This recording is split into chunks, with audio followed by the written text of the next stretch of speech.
Well, good evening, everybody. My name is Dan Vedral. I'm with the City of Irving, Texas in the Traffic and Transportation Department.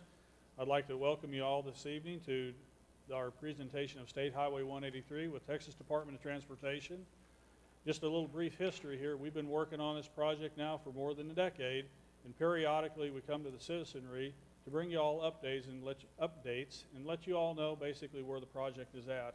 This evening, Bill Hale, who's the Dallas District Engineer, is going to walk us through where the state's at right now. We'll do this presentation. At the very end of the presentation, if there's some questions, you all have an ability. If you'd like to ask that, that's fine. We have some comment cards available on the back table if you'd like to write them down and if you don't want to talk.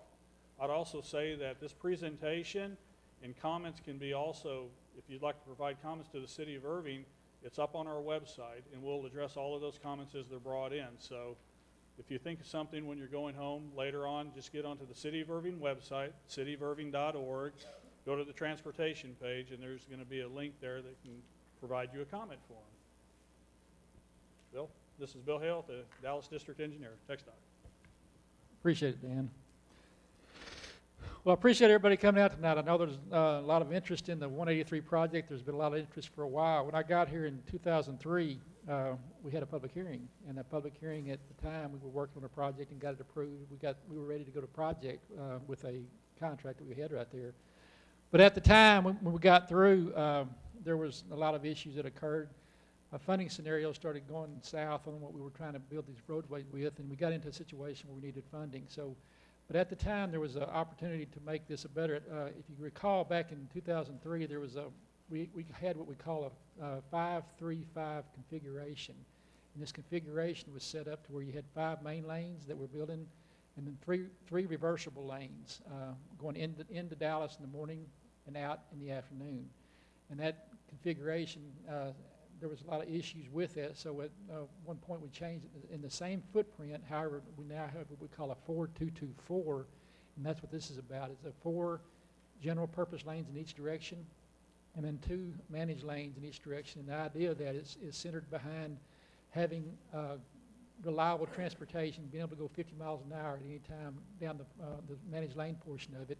And then the general purpose lanes are the normal type of operation, plus you have frontage roads throughout the whole thing. So that's the big difference between the 2004 and 2011 project you're seeing right here as we go through here.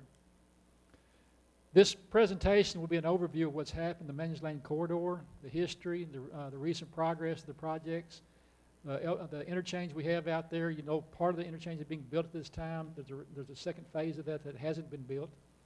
The right-of-way status, the development options, and then the next steps that we'll be doing on this project.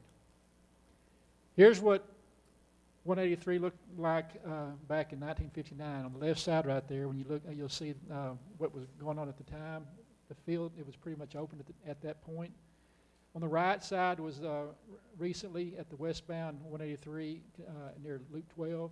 You can see the big difference in the traffic that we have out there and the significance. The big issue mainly being that you have grown up in this area, but you also have the DFW airport that's been placed in here that is a major hub for the region or the nation to come in this area. This is the vision of what we're looking at right now. This is what we're proposing. And I mentioned before, when you look at this, and I'll kind of discuss it when we talk about 4-2-2-4. 5-3-5, at one time you had 5 lanes going out, 5 lanes coming in, and proposed 3 lanes that would be turned around each day. And if you look at the example we have, it's similar to what we have on the zipper machine we have on the east side of Dallas there, except that you're just driving a lane there. In this case, you'd have to physically turn the lanes in each direction. The footprint was the same. You roughly had about 390 or 365 feet, I believe, here. I can't see the numbers here, but that's the number you had.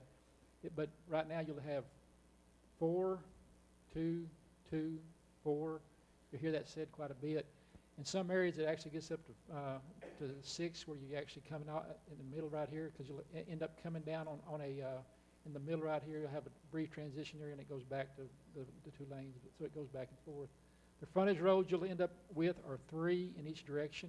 There'll be some areas where it'll drop off. You'll have right turn lanes at different locations throughout there, but this allows for the concept. The general configuration will be 4-2-2-4 with 3 frontage roads.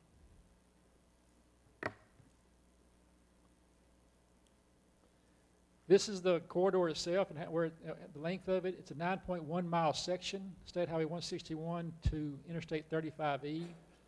The section to the east of there is what we call the North Tarrant Express. It's already got a contract, or they're working with that developer at this point.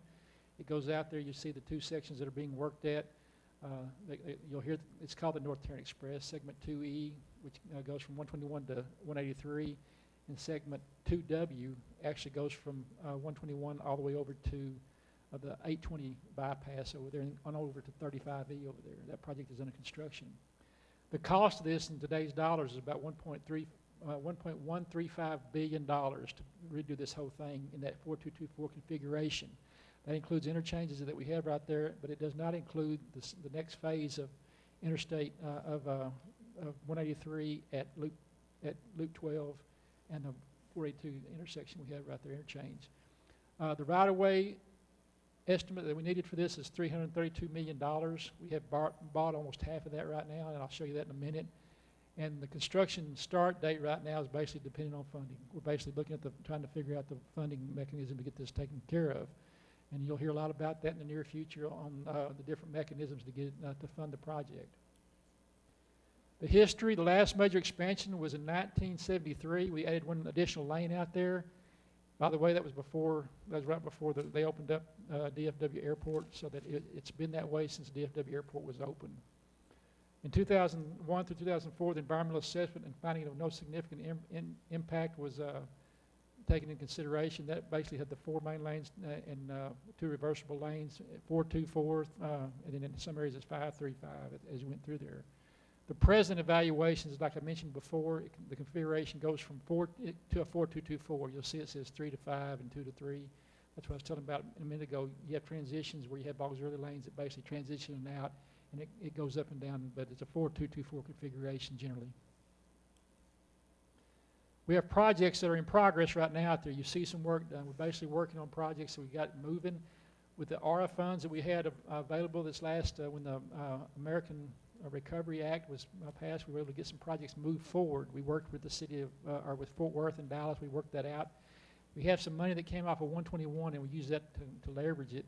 And with that, we end up getting these projects taken care of. And you'll see there's some noise walls and some frontage roads being built up there at these locations. You have eastbound frontage roads at Story Road to William Brewster Drive. It's about $5 million, and we expect it to complete it in 2013. Earlier if we can get that done, but we're working on it right now. We also have noise barriers. This is on the eastbound side at Harvard Street east of William Brewster. There are 3 locations there. We have westbound at O'Connor Road at Wingren, and this is roughly $2.2 million. Those should both be completed around 2013 for that project. Now this is the interchanges. You know we have one project. The project we let that basically helps the DART line go through there. It improves the access right there at the University of Dallas, and also there at Cistercian, that area right there at the interchange where Texas Stadium used to be. We basically have a $224 million project that was let in October of 2008. We're about 55% complete. We're working very diligently trying to get the orange line in there with us. It'll occupy the right-of-way with us and working that whole area down through there to improve the transportation. You've noticed a lot of work lately to get that taken care of. It's estimated to be complete by March of 2013. You'll be substantially complete in about a year or less with most of the work, but there'll be a lot of work going on around there that'll be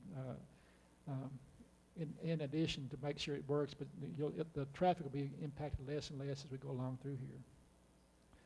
Phase 2 is a part that I mentioned is unfunded. This is an interchange that includes both the 183 and the 42 interchanges right there. This is about $400 million. We're going to have to find that money. We have 35% design completion. Typically, when we don't start designing work until we have the money to build it.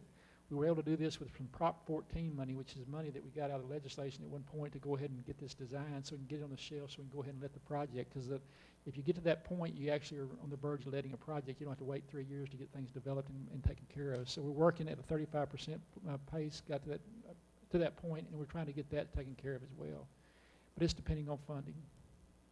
That's the interchange we're talking about right there. If you look at the section we're working on already, the 482 part is right there, going in there, but this whole interchange right here is about $400 million to finish up the whole thing. We're working this area right here. Of course, Texas Stadium was right there at the point, And we're getting this to where the orange line goes on through as you take care of that.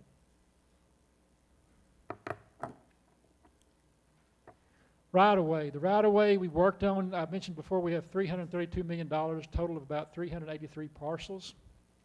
The parcels have been appraised. We've appraised 342 of them that have been taken care of. We've acquired to this date $186 million worth, 207 parcels, and with that, about 20 million of it was in eminent domain. We took care of that and continued on, and some of it's going on at this time. There are 170 parcels left, $124 million to be taken care of. A lot of y'all may have been around. We had offers out or working on projects at the time of parcels, and then we stopped. And the reason for that, our funding sources in 2008 became very dire at that point.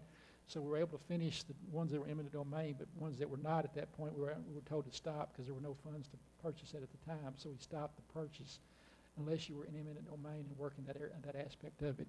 So that's the reason you see what has been done so far. We are working now to try to get the funding back in there, and there's a lot of parts that are moving right now, but you'll see that start up pretty soon if everything goes right with the legislation and with what we're working on at this point. Now the development options, there are options to build this project, the basic options we have, and this is the debate that goes on.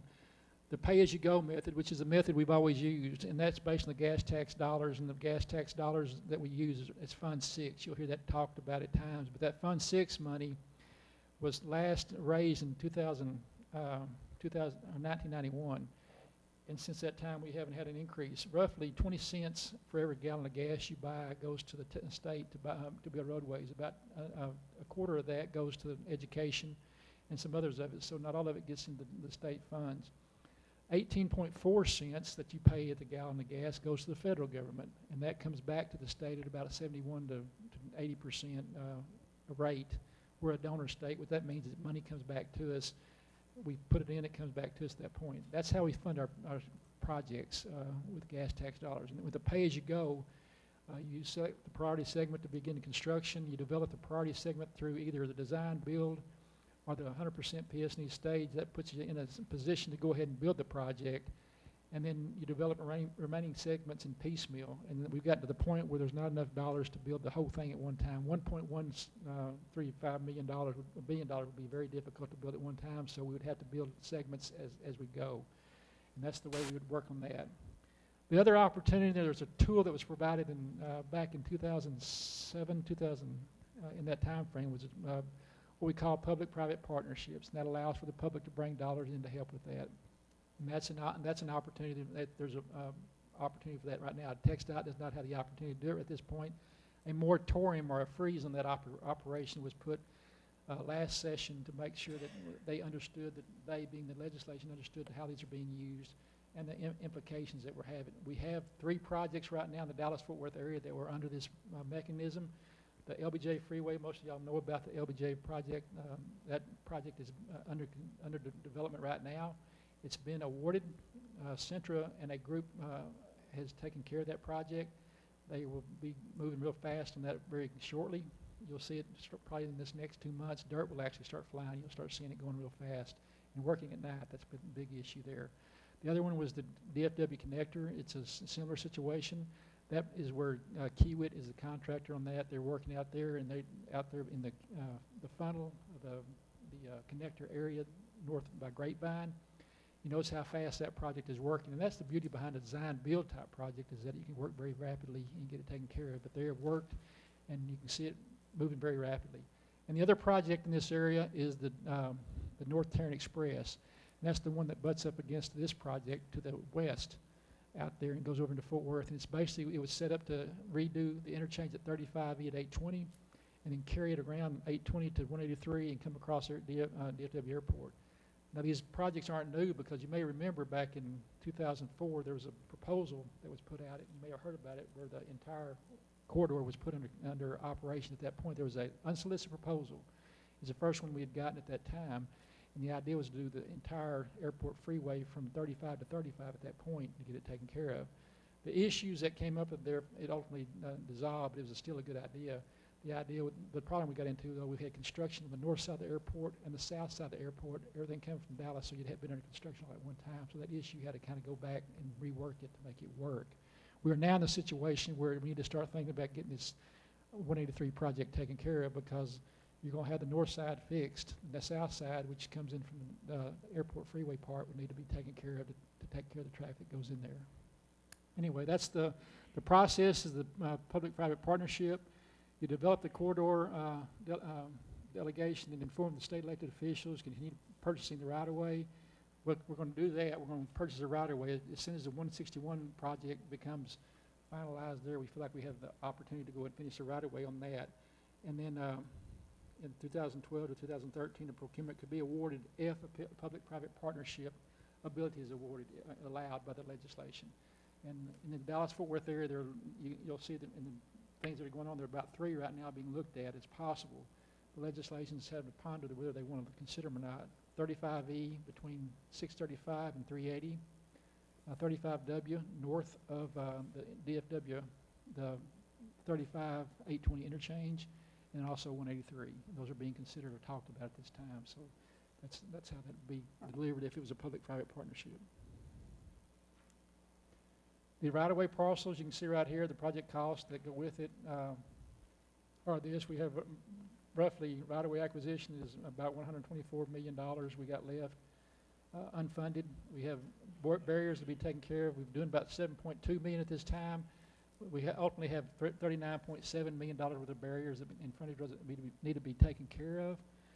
We have funded the first phase of the interchange. The second phase is $400 million. If you do the basic project from 161 to 35E, it'd be 135.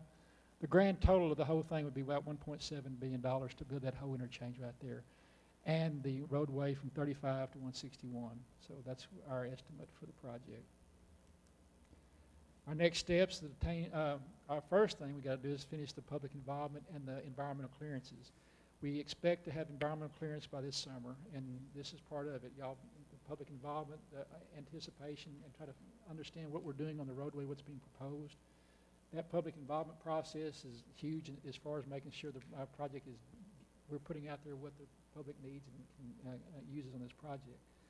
We have the public hearing, which will be the next phase of this, will be in the summer. It'll be right after this, we'll have that as soon as that occurs. And then we'll get the decision by the end of the summer from the FHWA, which will be what they'll give us the ability to go ahead and use federal funds or anything else that goes with this project.